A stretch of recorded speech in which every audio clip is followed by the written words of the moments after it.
Hi everyone, welcome back to my channel. अगर आप channel पर नए हैं तो चैनल को सब्सक्राइब कर लीजिए, वीडियो को लाइक कर दीजिए और नोटिफिकेशन बेल आइकन को प्रेस कर दीजिए। इस चैनल पर आपको मिलती है बेस्ट करियर गाइडेंस, यूनिवर्सिटी से रिलेटेड सारे अपडेट्स, साथ ही में फोरेंसिक साइंस के स्पेशल लेक्चर्स। तो जल्दी से सब्सक्राइब कर लीजिए, लाइक कर दीजिए और वीडियो को शेयर करना मत भूलिए। Hi everyone, welcome back to my channel. I hope you all are doing good. तो ये है आपका lecture number 14.3, unit number 14, basic optics का। तो हमने फिजिक्स का जो लेक्चर है उसके ऑलरेडी 2 लेक्चर्स कंप्लीट कर लिए हैं। सत्यम सर ने आपकी 2 क्लासेस ऑलरेडी ले ली हैं, आज थर्ड क्लास है उनका। और आज के यूनिट में आप जो भी टॉपिक्स पढ़ने वाले हैं वो यहाँ पे ऑलरेडी मेंशन्ड हैं। ये सभी टॉपिक्स आज के इस लेक्चर में डिस्कस किए जाएंगे। आगे बढ़ने से पहले मैं आपको एक इम्पॉर्टेंट चीज़ बताना चाहती हूँ कि आप सभी लोग मुझसे 1-on-1 गाइडेंस ले सकते हो। फॉरेंसिक साइंस की फील्ड में अगर आप एंटर हो रहे हो तो इसके लिए आपको सारी चीज़ें इन्फॉर्मेशन जानना बहुत ज़रूरी है। A to Z इन्फॉर्मेशन जानना बहुत इंपॉर्टेंट है कि फॉरेंसिक की फील्ड में आप क्या कर सकते हो, कौन से एग्जाम्स इंपॉर्टेंट हैं, कैसे करियर अपॉर्चुनिटीज़ हैं, सब कुछ जानना आपके लिए इंपॉर्टेंट है। इसीलिए आप मुझसे 1-on-1 गाइडेंस ले सकते हो, जिसमें आप मुझसे वीडियो कॉल के थ्रू बात करोगे। आपको बस करना ये है कि ये जो रजिस्ट्रेशन लिंक दिया हुआ है, ये डिस्क्रिप्शन में भी सेम लिंक मेंशन है, तो आपको उस लिंक पे क्लिक करके वहां पर रजिस्टर करना है। बाकी की डिटेल्स आपको आपके ईमेल के थ्रू मिल जाएंगी। अब मैं एक बात और बता दूं कि यहाँ पर ये लेक्चर है 14.3, कल आएगा आपका 14.4 शाम को 6 बजे, सेम टाइम है, शाम को 6 बजे ही लेक्चर आते हैं। अब इसके अलावा मैं एक इंपॉर्टेंट चीज बताऊंगी, आप सभी लोग अगर चाहते हो कि आपको प्रीवियस ईयर पेपर के जो क्वेश्चंस हैं, फिजिक्स के स्पेसिफिकली क्वेश्चंस जो है वो सर आपको सॉल्व कराए, तो आपको क्या करना है, कमेंट सेक्शन में आपको कमेंट करना है और सर से रिक्वेस्ट करना है। क्योंकि भाई देखो, जो मर्जी है सर की मर्जी के मुताबिक ही चलेगा, तो आपको जो है कमेंट करना है। और दूसरी चीज, मैंने डिस्क्रिप्शन में जो है सर के इंस्टाग्राम आईडी को मेंशन किया हुआ है, डिस्क्रिप्शन में सर की इंस्टाग्राम आईडी, तो वहां पर भी जाके सब लोग उनसे रिक्वेस्ट करो कि सर प्लीज जो है हमारे बच्चों को क्वेश्चंस करा दीजिए। तो अगर वो रेडी होते हैं तो आपको क्वेश्चंस कराए जाएंगे। तो भाई यही चीज है, आपको उनसे रिक्वेस्ट करना पड़ेगा और इवन आपको कमेंट सेक्शन में भी बोलना पड़ेगा। और कमेंट में ये भी बताओ लेक्चर कैसा लगा है। सभी लोग कमेंट करेंगे। अगर आप सभी को जो है लेक्चर पसंद आया है, सो एवरीबॉडी, आप सभी लोग जो है हार्ट कमेंट करोगे, ठीक है, ग्रीन कलर का हार्ट सभी लोग कमेंट करके बताएंगे। Is that clear? तो चलो भाई, अब मैं जाती हूँ। Let me hand over this lecture to Satyam sir. अब वही आपकी क्लास लेंगे और भाई अच्छे से पढ़ो, अच्छे से जो है नोट्स बनाओ, क्वेश्चंस भी आपको कराए जा रहे हैं तो क्वेश्चंस भी अच्छे से सॉल्व करो। Okay everyone, see you soon, bye bye. Hello friends. तो आज हम पढ़ते हैं यूनिट 3 ऑफ CUET पीछे, जिसका नाम है बेसिक ऑप्टिक्स। इसमें हम पढ़ेंगे light as an electromagnetic wave, interference of light, superposition और टू स्लिट एक्सपेरिमेंट। ये तीनों एक ही पोर्शन में कवर हो जाएंगे, ये क्योंकि ये तीनों सेम ही हैं, लगभग एक ही कॉन्सेप्ट में आप समझ जाएंगे। और फिर उसमें पढ़ेंगे हम माइकल इंटरफेरोमीटर लास्ट में। ठीक है, तो शुरू करते हैं। सबसे पहले आपको ये तो पता ही होगा कि लाइट दो तरीके से रहती है। उसका जो लाइट का नेचर रहता है, light as a particle and light as a wave. ठीक है, तो इसमें ज़्यादा पूछने को नहीं रहेगा। मेन कॉन्सेप्ट समझते हैं अब हम, इंटरफेरेंस ऑफ लाइट। ठीक है, सबसे पहले आप ये समझिए कि सुपरपोजिशन ऑफ वेव्स या सुपरपोजिशन ऑफ लाइट क्या होता है। तो सुपरपोजिशन में ये रहता है, जैसे मान लो एक सोर्स हो, ये लाइट का, यहाँ से ये सोर्स हो, और मान लो हमने इस तरीके से, ये यहाँ से एक सोर्स, ये लाइट का यहाँ से एक निकल रही हो वेव, तो एक वेव यहाँ से निकल रही है। तो दोनों जब इंटरसेक्ट होते हैं, यहाँ पे कोलाइड होते हैं या सुपरपोज होते हैं, तो एक, जैसे मान लो ये स्क्रीन, यहाँ पर जो पैटर्न बनता है उसका, सुपरपोजिशन होने के बाद जो एनर्जी ट्रांसफर होती है, तो एक पैटर्न बन जाता है जहाँ पर हमें कहीं डार्क फ्रिंज मिलती है, कहीं पर लाइट फ्रिंज मिलती है। जैसे हमने यही सेम चीज फर्स्ट यूनिट में पढ़ी थी, जिसका नाम था, जिसमें था डाइफ्रैक्शन। तो डाइफ्रैक्शन क्या था? सिंगल स्लिट एक्सपेरिमेंट था, जहाँ पर एक ही स्लिट थी। जैसे ये मान लो सोर्स है, ये सोर्स से लाइट जा रही है, वो भी सिंगल स्लिट से, तो इसको बोलते थे हम, ये वाले पैटर्न को, डाइफ्रैक्शन। पर जब डबल स्लिट यूज हो रही है, इसका मतलब डबल स्लिट एक्सपेरिमेंट बोलते हैं इसको, या फिर यंग्स डबल स्लिट एक्सपेरिमेंट, कुछ भी बोल लीजिए, इसको बोलते हैं इंटरफेरेंस ऑफ लाइट। और अगर सिंगल स्लिट से सोर्स निकल रहा हो, सोर्स की लाइट निकल रही हो, तो इसको बोलते हैं डाइफ्रैक्शन। दोनों के अलग अलग फिनोमेना है। डाइफ्रैक्शन में क्या होता था कि एनर्जी अपने आप कम होती जाती थी धीरे धीरे, और इंटरफेरेंस में एनर्जी सेम ही रहेगी। तो देखो, अब सबसे पहले समझते हैं इंटरफेरेंस ऑफ लाइट। इंटरफेरेंस का डायग्राम समझ लीजिए आप। ये देखिए इंटरफेरेंस का डबल स्लिट एक्सपेरिमेंट का मतलब, जैसे ये सिंगल सोर्स हो एक, जैसे हमने कैंडल रख दी, या फिर ये, या फिर कोई भी एक लाइट हो। ये लाइट यहाँ से आ रही है, ठीक है, एक सिंगल सोर्स। और ये दो स्लिट बनी है, एक स्लिट ये है, एक स्लिट ये है। तो ये सोर्स से ऐसी लाइट आई, और एक स्लिट से यहाँ से वेव्स आई, लाइट्स एज अ वेव, और दूसरी स्लिट से यहाँ से आई। तो जब दोनों सुपरपोज होंगी तो यहाँ पर ये देखिए एक पैटर्न। ये बाकी है, ये जो रहेगा, ये वाला पोर्शन है डार्क है, और ये जो चमक रहा है ये लाइट है। तो डार्क फ्रेंच, लाइट फ्रेंच, ये इस टाइप से ये पैटर्न मिलता है। तो ये डिस्ट्रीब्यूशन को हम क्या बोलते हैं? Interference of light. जो कि कब होता है? जब दो लाइट सुपरपोज होती हैं, ठीक है। पर दो लाइट ऐसे भी नहीं कि कोई भी लाइट्स ले ली हमने और उनको सुपरपोज कर दिया है। उसका भी एक कॉन्सेप्ट होता है, वो समझिए इंटरफेरेंस ऑफ लाइट में। Light waves of same frequency and having zero constant phase difference travelling in the same direction, ये समझिए, मेन पॉइंट ये है। और इन्हीं लाइट वेव्स को हम कोहेरेंट लाइट वेव्स बोलते हैं। कोहेरेंट लाइट, जो कि सेम फ्रिक्वेंसी। अब देखिए, सबसे पहले ये समझिए कि हम एक ही सोर्स क्यों यूज कर पाए। हम दो सोर्स का लेके दो लाइट को सुपरपोज क्यों नहीं कर रहे थे? क्योंकि हमें सेम फ्रिक्वेंसी की चाहिए, और कांस्टेंट और zero phase difference. Phase difference मतलब कहलाता है एंगल, समझ लीजिए भैया, एंगल ही बोलते हैं इसको, ठीक है, फेज डिफरेंस को। तो कांस्टेंट एंगल दोनों का होना चाहिए, या फिर जीरो होना चाहिए दोनों का, और सेम डायरेक्शन में सुपरपोज होना चाहिए, और सेम फ्रिक्वेंसी का भी होना चाहिए। तो अब ये सब चीजें कैसे मिलेंगी? जब एक ही सोर्स होगा लाइट का। तो इसलिए हम क्या करते हैं, एक ही सोर्स लेते हैं, और फिर डबल स्लिट लगा के हम वहां पे डिस्ट्रीब्यूट कर देते हैं लाइट्स को, ठीक है। और फिर जो हमें पैटर्न मिलता है एक स्क्रीन पर, लाइट फ्रेंच, डार्क फ्रेंच, तो ब्राइट फ्रेंच ही बोल देते हैं उसको, तो उसको बोलते हैं इंटरफेरेंस ऑफ लाइट, ठीक है। ये तो डेफिनेशन हो गई। न्यूमेरिकल के लिए समझिए आपके क्या आ सकता है मेन चीज। यंग्स डबल स्लिट भी वही है, इंटरफेरेंस इसने समझाया था अपना एक्सपेरिमेंट लेके, एक सोर्स से ये डबल स्लिट कर दिया, और यहाँ से डार्क और ब्राइट फ्रिंज मिली। पर इसने ये समझाया कि किस तरीके से हम, ये देखिए, फाइंड करते हैं चीजें। तो सबसे पहले ये समझिए, ये मान लो एक सोर्स हो, ये S1 S2 एक स्लिट हो, ये यहाँ से एक वेव ये जा रही हो, और एक ऐसे, और ये सुपरपोज हो गई, ठीक है। ये स्लिट के भी, अब ये न्यूमेरिकल पर्पस के लिए ये बहुत इंपॉर्टेंट है, इसको समझिए। स्लिट के बीच के डिस्टेंस को हम स्मॉल डी मान लेते हैं, और स्क्रीन और स्लिट के बीच के डिस्टेंस को हम कैपिटल डी मान लेते हैं। बहुत ही इंपॉर्टेंट है, समझिए। हमने डाइफ्रैक्शन में ही पढ़ा था पाथ डिफरेंस, और उसका कॉन्सेप्ट हम यहाँ पर भी यूज करेंगे, क्योंकि दोनों में लगभग सेम ही है, बस वो सिंगल स्लिट है, ये डबल स्लिट एक्सपेरिमेंट है। तो पाथ डिफरेंस क्या होगा? ये H2P माइनस S1P। तो ये दोनों के डिफरेंस को हम बोलेंगे पाथ डिफरेंस, ठीक है। ये मैथमेटिकली हमने ये निकाल लिया। इसको इसको नहीं करना है आपको, इसको छोड़ दीजिए, डायरेक्ट आप लास्ट में आइए, इसको याद कर लीजिए कि जो पाथ डिफरेंस मिलेगा हमें, वो क्या मिलेगा? XD/D। अब चीजें समझिए, ये x क्या है, ये d क्या है, कैपिटल D क्या है, स्मॉल d क्या है? Distance between the slit. Capital D क्या है? Distance between screen and slit.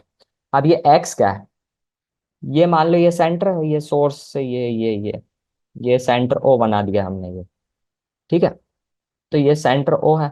मान लो कहीं भी यहाँ पर फ्रिंज बन रही हो अपनी, या फिर यहाँ पर बन रही हो, तो उसको मान लिया हमने x। ये x वेरिएबल है, ये कुछ भी हो सकता है, फर्स्ट फ्रेंच, सेकंड फ्रेंच, ठीक है। तो पाथ का क्या हो गया? पाथ डिफरेंस का फॉर्मूला XD/D। x क्या है? Position of French. ये पोजीशन है, कहाँ से पोजीशन है? सेंटर से पोजीशन। और स्मॉल d क्या है?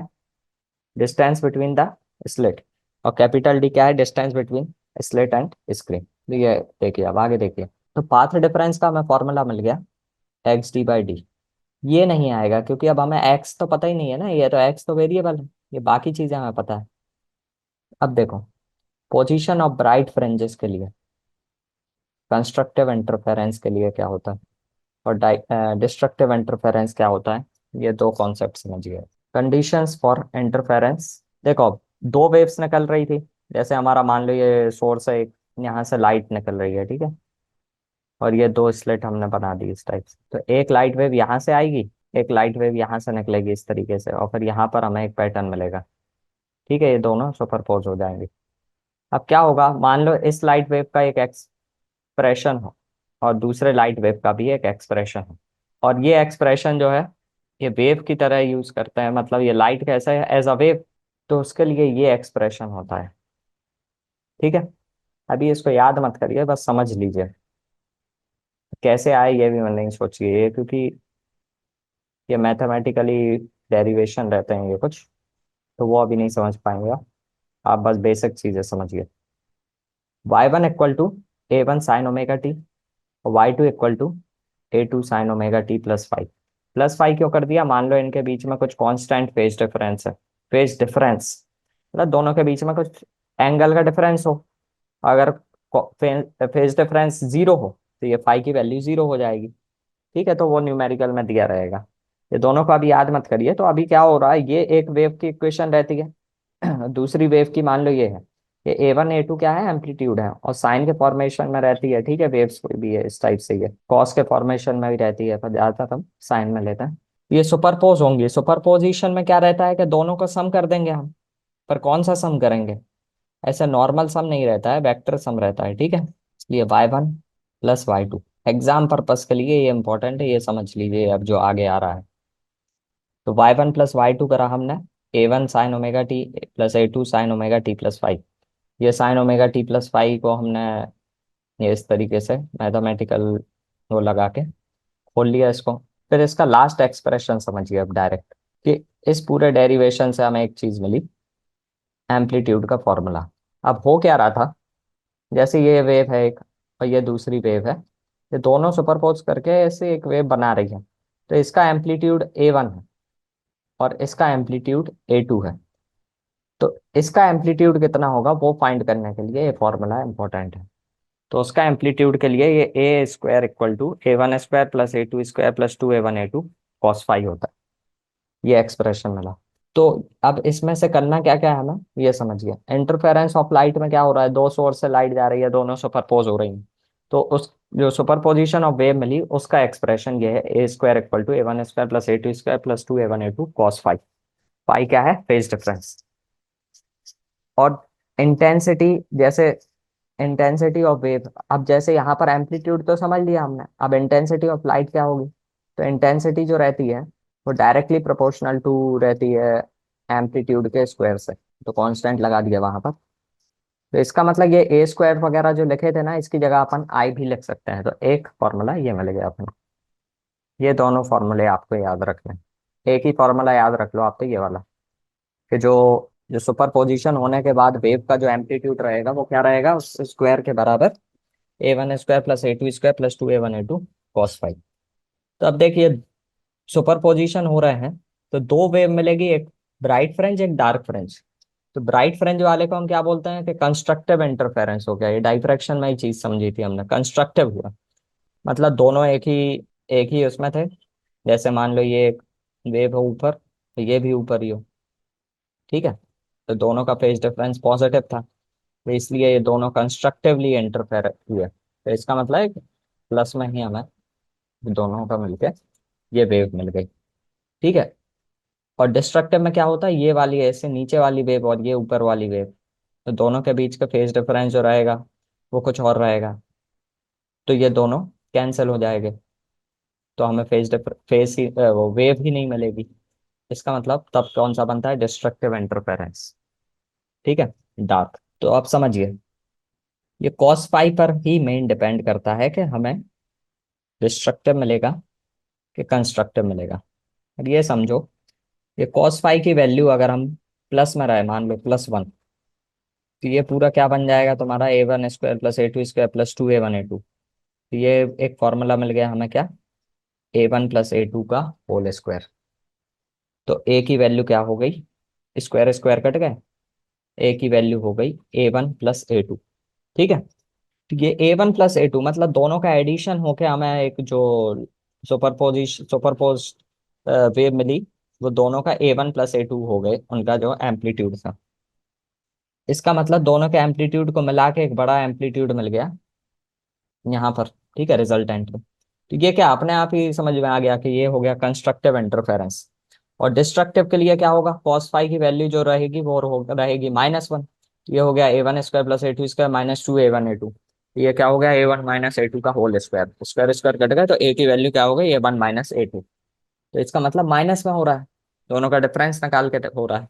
तो इसको बोलेंगे डिस्ट्रक्टिव इंटरफेरेंस। ठीक है, डिस्ट्रक्टिव मतलब डिस्ट्रक्शन हो गया, जिसमें डार्क फ्रिंज बनेगी और कंस्ट्रक्टिव में ब्राइट फ्रिंज बनेगी। ठीक है, आगे देखो, ये बता रहे थे कंस्ट्रक्टिव इंटरफेरेंस के लिए कंडीशन क्या हो गई, कॉस फाई कितना हो जाएगा 1।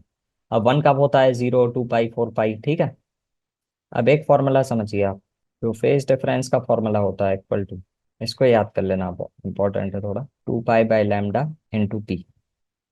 ये बहुत ही इंपॉर्टेंट है, इससे भी डायरेक्ट न्यूमेरिकल आ सकता है, जैसे उन्होंने मान लो एक फाई दे रखा हो, मान लो 2 पाई, 4 पाई। ठीक है, ऐसे मान लो वो कहें 180 डिग्री एंगल है दो वेव के बीच का, तो 180 कितना होता है, पाई होता है। ठीक है, यहाँ पर हम पाई रख देंगे, और ये 2 पाई और वेव लेंथ दी रहेगी, तो वो कहेंगे मान लो पाथ डिफरेंस फाइंड करो, तो यहाँ से ट्रांसपोज करके हम डायरेक्ट पाथ डिफरेंस फाइंड कर लेते हैं। ये बहुत ही इंपॉर्टेंट है फॉर्मूला, डाइफ्रैक्शन में भी ये यूज होता है और यहाँ पर भी यूज होता है इंटरफेरेंस में। तो 2 पाई/λ × p = 5। अब देखिए, कॉस फाई = 1, पाई इसका मतलब 0, 2 पाई, 4 पाई ये होता है। ठीक है, इसका मतलब यहाँ पे अपन ने रख दिया फाई की जगह। इसका मतलब पाथ डिफरेंस, अब यहाँ पे ये ट्रांसपोज वगैरह करेंगे, ये पाई पाई कट जाएगा, ये 2 2 कट जाएंगे, तो पाथ डिफरेंस का फॉर्मूला हो गया n λ। ये इंपॉर्टेंट है, ये समझो, ये याद रखना है आपको। अगर वो बोलेंगे कंस्ट्रक्टिव इंटरफेरेंस हो रहा है, तो उसमें पाथ डिफरेंस का फॉर्मूला क्या होगा, n λ। ठीक है, एन कुछ भी हो सकता है, 0, 1, 2, 3, 4। समझ रहे हैं, अब आगे देखिए। अब डिस्ट्रक्टिव के लिए क्या है, डिस्ट्रक्टिव में क्या होगा, कॉस फाई की वैल्यू -1 रहेगी, तो -1 कब होती है, पाई = पाई, 3 पाई, 5 पाई है। तो 2 पाई/λ × p की जगह हम ये लिख देंगे, ये पाई पाई वगैरह कट जाएंगे, तो ये मिल जाएगा। मतलब लास्ट एक्सप्रेशन बस याद रखना है हमें, कि डिस्ट्रक्टिव के लिए क्या होता है, 2n - 1 λ/2, और कंस्ट्रक्टिव के लिए पार्ट डिफरेंस क्या होता है, n λ। अब आगे देखिए, अब यंग्स डबल स्लिट से हमने क्या फाइंड करा था अभी, पाथ डिफरेंस x/d/d। अब हमने डाइफ्रैक्शन में ही पढ़ा था, हमें आता क्या है पूछने को, वो लोग देखो न्यूमेरिकल के लिए क्या क्या इंपॉर्टेंट है। जैसे मान ले यहाँ पर फ्रिंज विड्थ बन रही है, फ्रिंज, तो न्यूमेरिकल के लिए दो चीजें बहुत ज्यादा इंपॉर्टेंट है। सबसे पहले कंडीशंस तो आपने पढ़ी ली, condition of constructive interference, destructive interference की कंडीशन। ठीक है, ये जो पाथ डिफरेंस पढ़ा है अभी हमने, इससे न्यूमेरिकल नहीं आएंगे। ठीक है, इससे क्या ही पूछ लेंगे, बस आपको क्या क्या याद रखना है वो समझ गए। कंस्ट्रक्टिव इंटरफेरेंस की कंडीशन याद करनी है कि पाथ डिफरेंस कितना होता है, n λ, और डिस्ट्रक्टिव के लिए याद रख लेना है पाथ डिफरेंस क्या होता है, 2n - 1 λ/2। अब न्यूमेरिकल के लिए ये वाला बहुत ही इंपॉर्टेंट है, ये करना है आपको। तो पोजीशन क्या होगी डार्क फ्रेंच की या फिर ब्राइट फ्रेंच की, न्यूमेरिकल में इस टाइप से बोल देंगे, मान लो बताओ कि फिफ्थ डार्क फ्रेंच फाइंड करो, उसकी पोजीशन क्या होगी फिफ्थ डार्क फ्रेंच की। ठीक है, तो वो कैसे फाइंड करेंगे वो समझो। पाथ डिफरेंस का फॉर्मूला क्या है, अब भी हमने देखा x/d/d, तो वो अलग है। ठीक है, अब ब्राइट फ्रेंच के लिए अब भी हमने देखा कि पाथ डिफरेंस की कंडीशन क्या होती है डार्क ब्राइट फ्रेंच के लिए, n λ। x/d/d = n λ, तो x का फॉर्मूला मिल गया n λ/d/d। ये n क्या है, जैसे मान लो बोले वो फिफ्थ के लिए फाइंड करो, fifth position of bright French, तो फिफ्थ पोजीशन के लिए हम n की वैल्यू 5 रख देंगे। कैपिटल D क्या है, distance between slit and screen, wavelength दी रहेगी, और स्मॉल d क्या है, डिस्टेंस बिटवीन द स्लिट। तो इससे हम पोजीशन फाइंड कर सकते हैं, first bright French, second bright French, third bright French. ठीक है, कहाँ से, और वो भी फाइंड होती है ये सेंटर से। ठीक है, तो जब 0 रखेंगे तो सेंटर वाली निकल जाएगी, x = 0, क्योंकि सेंटर से ही डिस्टेंस है ये, x = n λ/d। ये बहुत ही इसको याद कर लिया तो डायरेक्ट न्यूमेरिकल आएंगे, और जो कि डायरेक्टली लगा के आप इजीली फाइंड कर सकते हो। वो डायरेक्ट कहेंगे कि फिफ्थ ब्राइट फ्रेंज या फिफ्थ डार्क फ्रेंज फाइंड करो।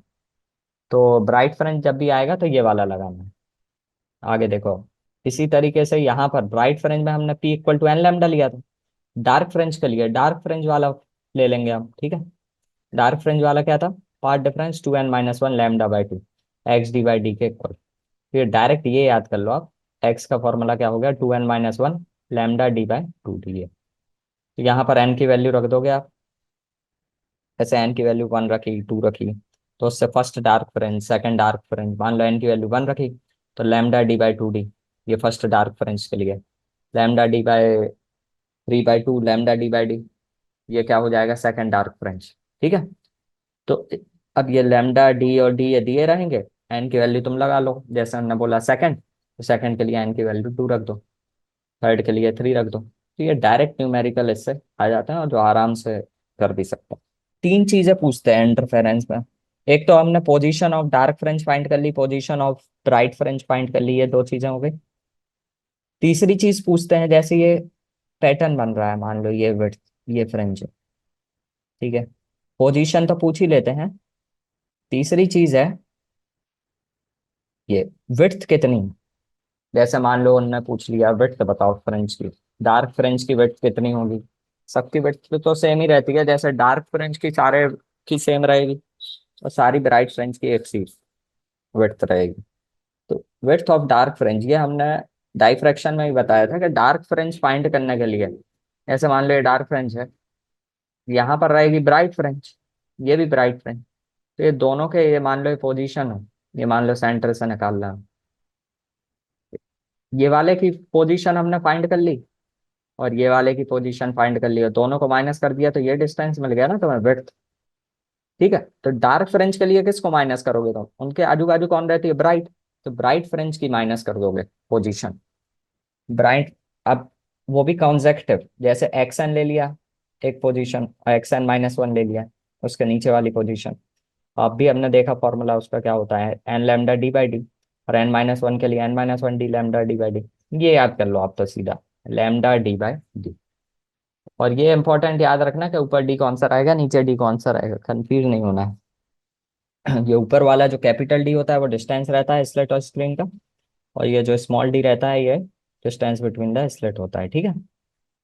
तो डार्क फ्रेंच की विड्थ अगर पूछे तो लैम्डा डी बाई डी, और विड्थ ऑफ ब्राइट फ्रेंच में किसका माइनस करोगे आप? डार्क फ्रेंच वालों का माइनस करके फॉर्मूला यही आ रहा है। तो यहाँ पर दिमाग मत लगाओ, डायरेक्ट ये याद कर लो कि जो विड्थ रहती है, मतलब दोनों की सेम ही रहती है, ब्राइट और डार्क, तो कितनी रहती है? Lambda D by D.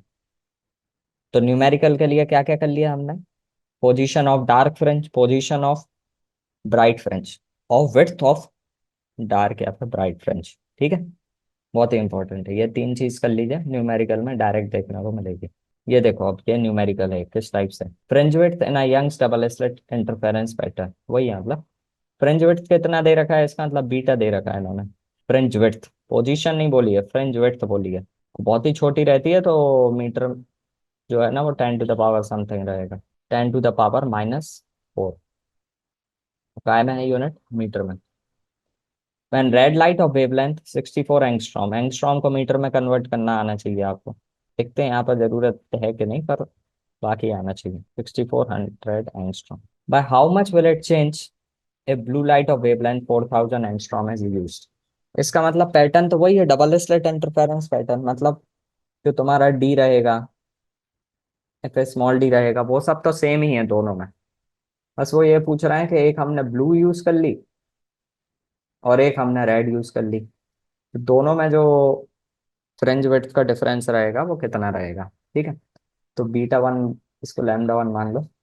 देखो अब समझो, बीटा का फॉर्मूला क्या होता है? लैम्डा डी बाई डी, ठीक है। ये बीटा 1 मान लो, ये लैम्डा 1 मान लो, ये रेड के लिए हो, और ब्लू वाले के लिए बीटा 2 मान लो। वेवलेंथ तो चेंज हो ही जाएगी ना, वेवलेंथ थोड़ी ना सेम रहेगी, क्योंकि ये रेड है वो ब्लू है, और ये डी तो सेम ही रहेंगे। ये अब दोनों को डिवाइड कर दो अगर, तो बीटा 1 अपॉन बीटा 2 कितना हो गया? लैम्डा 1। अपॉन लैम्डा टू, और ये बाकी डी डी सब कैंसिल हो गया, ठीक है। तो हमें एक एक्सप्रेशन मिल गया कि बीटा वन जो है अपॉन बीटा टू, ये किसके बराबर हो गया, lambda one upon lambda two के। और लैम्डा वन क्या है, ये बीटा वन क्या है, रेड लाइट के लिए, तो रेड लाइट के लिए क्या हो जाएगा 6400, और ब्लू लाइट के लिए कितना हो जाएगा 4000। यहाँ पे कन्वर्ट करने की जरूरत नहीं है क्योंकि कैंसिल हो जाएंगे दोनों, यहाँ पर ये, और यहाँ पर हम बीटा वन की वैल्यू रख देंगे। बीटा वन का कितना है 2.4 इंटू 10⁻⁻4, और बीटा टू निकल आएगा हमारा, ठीक है। बीटा टू ये बीटा टू निकाल लिया।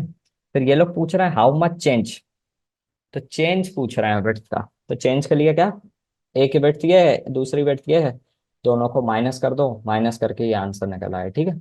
आगे देखिए अब, coherent and incoherent source. Interference of light जो हमने शुरू में ही बताया था ना, कि ऐसे कोई भी दो लाइट लेके थोड़ी ना कर सकते हैं, वो दोनों लाइट क्या होनी चाहिए, कोहेरेंट होनी चाहिए। इसका मतलब क्या होता है कोहेरेंट, टू सोर्सेस जो कि कंटिन्यूअसली लाइट आ रही हो, जीरो और कांस्टेंट फेज डिफरेंस पे आ रही हो, और उनकी फ्रिक्वेंसी भी सेम रहे, तो उसको क्या बोलते हैं, कोहेरेंट सोर्स। तो वो कब निकलती है, जब एक ही सोर्स को यूज करें और वहां से हम दो जगह डिवाइड कर दें। इनकोहेरेंट सोर्स मतलब कांस्टेंट फेज डिफरेंस ना हो उन दोनों का, या फिर जीरो फेज डिफरेंस, तो तभी इंटरफेरेंस पॉसिबल है जब कोहेरेंट सोर्स हो। आगे देखो, माइकलसन इंटरफेरोमीटर। इस एक्सपेरिमेंट से हमने फाइंड क्या करा था वो समझ गए, डायग्राम देखिए। जैसे वेवलेंथ अगर हमें फाइंड करनी है तो उसके लिए यूज होता है ये। तो इसमें हो ये रहा था, जैसे मान लो एक लाइट ये हो रही, ये लाइट, ठीक है। एक्सपेरिमेंट समझ गए कि इसने क्या करा, यहाँ पर एक मिरर लगा दिया इस टाइप से, हाफ सिल्वर्ड मिरर, यहाँ पर एक मिरर लगा दिया, यहाँ पर एक मिरर लगा दिया, ठीक है। ये डिटेक्टर या फिर स्क्रीन हो गई, ठीक है। तो यहाँ से एक लाइट आई इस टाइप से, यहाँ पर टकराई। अब ये हाफ सिल्वर्ड है तो क्या हो रहा था कि यहाँ से रिफ्लेक्ट हो गई, और ये यहाँ से ट्रांसमिट भी हो गई इस तरीके से लाइट। मतलब एक लाइट आधी निकल भी गई, आधी से रिफ्लेक्शन भी हो गया। तो यहाँ पर भी मिरर है, यहाँ से रिफ्लेक्ट हो गया, तो यहाँ पर भी मिरर है, यहाँ से भी रिफ्लेक्ट हो गया, तो फिर वापस से रिफ्लेक्शन और ट्रांसमिट करके यहाँ पे दोनों सुपर पोजिशन हो गए। और यहाँ पर क्या बनेगा, पैटर्न बन जाएगा इंटरफेरेंस, क्योंकि सोर्स एक ही है। तो कोहेरेंट सोर्स से दो लाइट मिली और दोनों सुपरपोज होके यहाँ पर पैटर्न बन गया इंटरफेरेंस का, ठीक है। यहाँ पर अब क्या हो रहा है, तो अब हमें वेवलेंथ फाइंड करना हो, मान लो कि इसकी वेवलेंथ क्या हो, हमने जो लाइट फेंकी, तो वेवलेंथ कैसे फाइंड करेंगे। अब ये वाला मिरर जो है, इसका पोजीशन अगर हमने चेंज कर दी, मान लो पहले M1 ले लो या फिर पहले M2 ले लो, तो पहले हमने M2 पे रखा मिरर, तो फिर पैटर्न देखा हमने कुछ इस टाइप का ही है, और फिर हमने M1 पे कर दिया और फिर पैटर्न देखा हमने इस टाइप का, ठीक है। तो ऐसे अलग अलग पैटर्न मिले। अब ये वाला एक्सप्रेशन देखो, 2D = n λ, ये इंपॉर्टेंट है यहाँ के लिए, न्यूमेरिकल के लिए। 2D = n λ, लैम्डा क्या है, वेवलेंथ, और डी क्या है, ये डी जिससे हमने डिस्प्लेसमेंट किया, मतलब यहाँ से यहाँ तक ये जो खिसकाया था ना मिरर, वो है डी। और ये एन क्या है, क्रॉस ओवर। क्रॉस ओवर यानी जैसे ये पैटर्न मिलता है हमें इस टाइप से, ठीक है। तो दोनों के क्रॉस ओवर को चेक करेंगे, जैसे एक M2 में पैटर्न मिलेगा हमें, और ये M1 पर एक पैटर्न मिलेगा, ठीक है। तो इस टाइप से उसकी फ्रिंजेस बनती है ये, और ये जो है ये मूव भी करता है, मतलब जैसे यहाँ पर समझा नहीं पा रहा है, मतलब उसका जो अगर आप वीडियो देखेंगे नेट वगैरह पर, ये पैटर्न जो है ना ये बार बार मूव करता है, ऐसे ऐसे ऐसे ऐसे करके, ठीक है, गोल गोल। तो पैटर्न बनाता है ये, जब बिल्कुल सेंटर पर इस टाइप का पैटर्न बनेगा खाली, बाहर तो ऐसे रहेगा ही डार्क राइट, बीच में हमें ये वाला पैटर्न मिलता है इस टाइप से, तो उसको बोलते हैं क्रॉस ओवर, के कितने बार मिल रहा हो। जैसे फर्स्ट बार पहली बार में मिल रहा हो जब हमने डिस्प्लेसमेंट कर दिया, ठीक है, या फिर दूसरी बार में मिल रहा हो, या फिर तीसरी बार में मिल रहा हो, तो वो एन की वैल्यू रहेगी, तो वो क्वेश्चन में दी रहेगी। बस हमें क्या फाइंड करना पड़ेगा, वेवलेंथ। तो इसका न्यूमेरिकल किस टाइप से आएगा वो समझो। और ये भी याद रखना कि 2D = n λ होता है, तो डायरेक्ट फॉर्मूला आप लगा के इंटरफेरोमीटर से सीधा वेवलेंथ फाइंड कर सकते हैं। डी क्या है, वो दे रखेंगे कि हमने मिरर इतने से इतने तक खिसका दिया, ठीक है, तो वो डी हो गया। अब वो कहेंगे कि इतने क्रॉस ओवर, जैसे मान लो थर्ड क्रॉस ओवर पे फाइंड करो वेवलेंथ, या फोर्थ क्रॉस ओवर पे, तो वो हम एन की वैल्यू थर्ड या फोर्थ रख के वेवलेंथ डायरेक्ट ट्रांसपोज करके फाइंड कर सकते हैं, ठीक है। ये न्यूमेरिकल के लिए चार चीजें हो गई main, position of dark bright fringe, और विड्थ ऑफ फ्रिंज क्या होता है, और माइकलसन इंटरफेरोमीटर में वेवलेंथ का फॉर्मूला क्या होता है, 2D equal to n lambda. देखिए अब पांच न्यूमेरिकल नहीं है, पांच नॉर्मल ऑब्जेक्टिव क्वेश्चंस है, इनको आपको कमेंट करके बताना है। In interference of light when two waves are in phase and reinforce each other it result in, देखो टू वेव्स बोला है, और दोनों क्या है, इन फेस, तो डिस्ट्रक्टिव इंटरफेरेंस होगा कि कंस्ट्रक्टिव के पार्शियल या फिर no interference.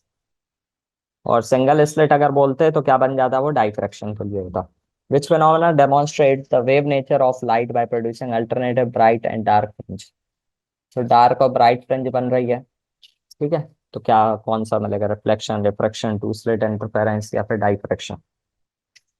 Which of the following is not an application of Michelson interferometer, ये माइकलसन इंटरफेरोमीटर के एप्लीकेशन से क्या क्या फाइंड कर सकते हैं, वो है वेवलेंथ से और भी चीजें अपन फाइंड कर सकते हैं। वेवलेंथ फाइंड हो गई तो हम कुछ भी फाइंड कर सकते हैं, स्पीड हो गया, फ्रिक्वेंसी हो गया, ठीक है। Visibility of interference fringes and Michelson spherometer depends on, किस पर डिपेंड करता है। Thank you. तो ये पांचों क्वेश्चंस के आंसर आप सभी लोग कमेंट सेक्शन में दोगे। क्वेश्चन नंबर 1 2 3 4 5 जो है आपको इसके आंसर देने हैं। और इतना ही था आज का लेक्चर। कल जो है, कल का जो आपका लेक्चर होगा वो माइक्रोस्कोपी पे बेस्ड रहेगा। माइक्रोस्कोपी नाम की लास्ट टॉपिक है बेसिक फिजिक्स का, जो आपका यूनिट है लास्ट यूनिट का, तो वो रहेगा। उसके बाद में मैंने आपको जैसा कि बोला कि आप सभी को जो है कमेंट सेक्शन में बताना है क्या आपको क्वेश्चन की सॉल्यूशन चाहिए है या नहीं, और रिक्वेस्ट करना है आपको भाई सर से, क्योंकि वही फिजिक्स पढ़ा सकते हैं, वही आपको क्वेश्चन सॉल्व करा सकते हैं। तो आपको ये पूरा जो है लेक्चर कैसा लगा है लाइक करके बताइएगा, कमेंट जरूर करिएगा। और जो है मैंने बोला था स्टार्टिंग में कि आपको ग्रीन कलर का हार्ट कमेंट करना है अगर आप सभी को लेक्चर पसंद आया है तो, और अपने व्यूज भी बताने हैं। So thank you so much for watching this video everyone. कल मिलेंगे शाम को 6 बजे। Bye bye everyone, take care.